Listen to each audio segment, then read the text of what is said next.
Bienvenue sur les écrits africains. Aujourd'hui, le partage de la bonne information porte toujours sur le livre de Ricardo Kanyama intitulé « La chèvre de ma mère ». Et plus particulièrement, on va commenter la deuxième partie intitulée « Les escaliers vers la richesse ». Alors, à l'issue de cette deuxième partie, j'en déduis que l'auteur présente 4 catégories de personnes en fonction de la manière dont chacun gère son argent. Parmi ces 4 catégories, les 3 premières a qualifié l'auteur de catégorie de pauvres et la dernière catégorie, qui est la 4e, est la catégorie de riches. La question c'est: comment reconnaître que toi qui regardes cette vidéo, ton attitude te condamne ou bien te maintient dans la pauvreté ou pas? Alors, dans l'hypothèse où tu gagnes de l'argent, peut-être 100 000 francs à la fin du mois, et qu'avant qu'on ne te paye le mois suivant, tu as dépensé plus que tu n'en gagnes, c'est-à-dire 101 000 francs, cela signifie que tu appartiens à ce qu'il appelle les pauvres chroniques. Ça veut dire que tu es un pauvre chronique. Autrement dit, tu dépenses plus que tu ne gagnes.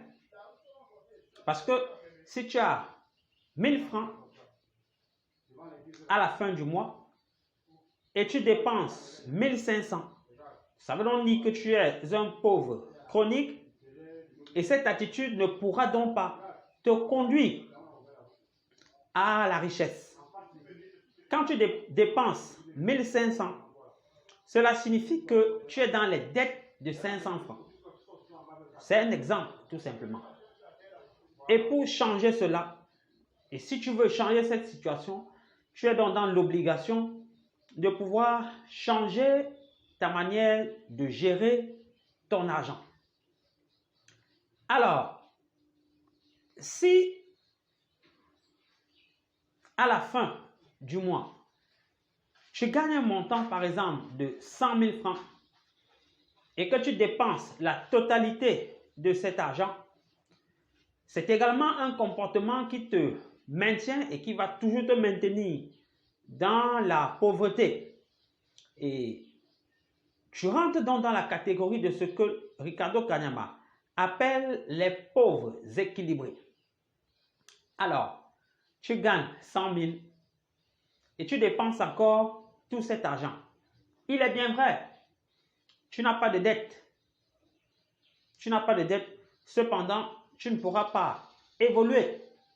Et quand bien même on dit que tu n'as pas de dette, il faut relativiser dans la mesure où, dans l'hypothèse où tu auras totalement dépensé et que survient quelque chose d'imprévu, tu entreras forcément dans les dettes.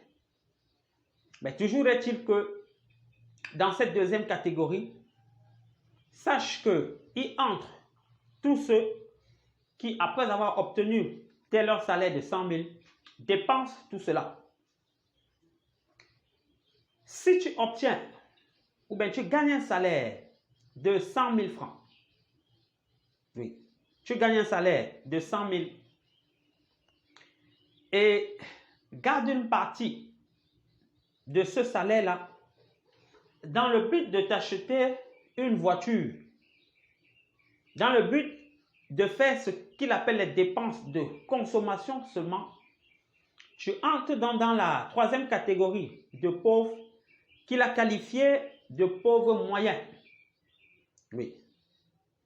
Pauvres moyens, c'est-à-dire que la différence qui existe entre les 2 premiers et toi se situe au niveau où tu penses quand même à mettre de côté une partie de ton argent, ce qui est déjà bien. Cependant, là où tu pêches, c'est que cet argent-là te sert plutôt à effectuer des dépenses de consommation. peut-être voiture, peut-être voyage. En réalité, toutes les dépenses qui te permettent donc pas d'avoir un bénéfice en termes d'argent également. Donc, tu rentres, si jamais tu te comportes ainsi, tu rentres donc dans la catégorie de pauvres, moyens, comme l'indique l'auteur. Alors, voilà les trois catégories de pauvres. Trois catégories de pauvres, c'est-à-dire, on a les pauvres chroniques, on a les pauvres équilibrés, on a les pauvres moyens. Alors, quel est donc le comportement qu'il faudra adopter pour pouvoir un jour quitter de la pauvreté pour rentrer dans le cadre ou bien pour rentrer dans le monde des personnes riches? L'auteur dit, il est précis dans son livre, que après avoir gagné par exemple 100 000 francs par mois, tu dois épargner une partie de cet argent-là. Alors, tu te rends donc compte que de la même manière que le pauvre moyen, tu épargnes. Mais la seule différence est que ton épargne qui te servira à te propulser doit être destinée à être investie. Tu dois donc épargner pour investir. Alors, celui qui a 100 000 et épargne par exemple 10% dans le but d'investir, nécessairement deviendra riche un jour. Oui. L'auteur nous indique donc de garder cette attitude-là. Si toi tu souhaites passer de l'étape de la pauvreté à celle de la richesse, tu dois donc garder ce type de comportement.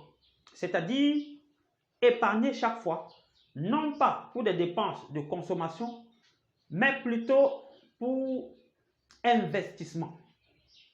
Alors, ces éléments dont nous permettent de faire la différence entre le riche et le pauvre.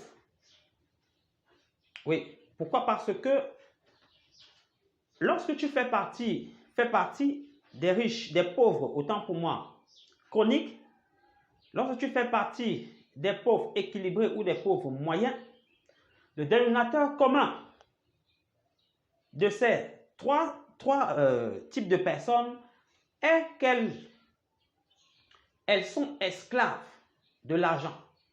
Ça, c'est le dénominateur commun. Alors que celui qui épargne pour investir rentre dans la catégorie des riches. Et là, le dénominateur commun de tous ceux qui rentrent dans cette catégorie-là, c'est qu'ils épargnent pour investir. Autrement dit, ces personnes-là sont maîtres de l'argent. C'est l'argent qui travaille pour ces personnes-là, à la différence des personnes pauvres qui travaillent pour gagner de l'argent. Donc, il est important pour toi qui regardes cette vidéo de reconnaître déjà ou bien d'identifier déjà la catégorie dans laquelle tu te trouves et changer. Cependant, si tu te trouves dans la catégorie de l'épargne, des personnes qui épargnent pour investir, je pense que tu dois tout simplement continuer avec cette attitude ou bien avec ce comportement et quel que soit le cas, tu deviendras forcément riche. Donc, ce livre est pertinent dans ce sens-là. Ça permet à chacun de nous de connaître désormais comment ou bien quelle est la procédure à suivre pour pouvoir quitter du stade de pauvre pour se rendre vers le stade des riches ou bien du riche. Donc, si tu ne t'es pas encore abonné à cette chaîne, fais-le et n'oublie pas d'appuyer sur la cloche de notification afin de recevoir le lundi, le mercredi et le vendredi toutes les vidéos que je vais publié sur cette chaîne dont le but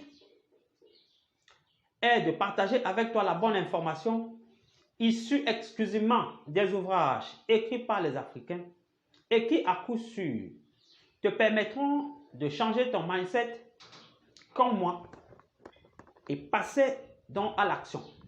Porte-toi bien. À la prochaine.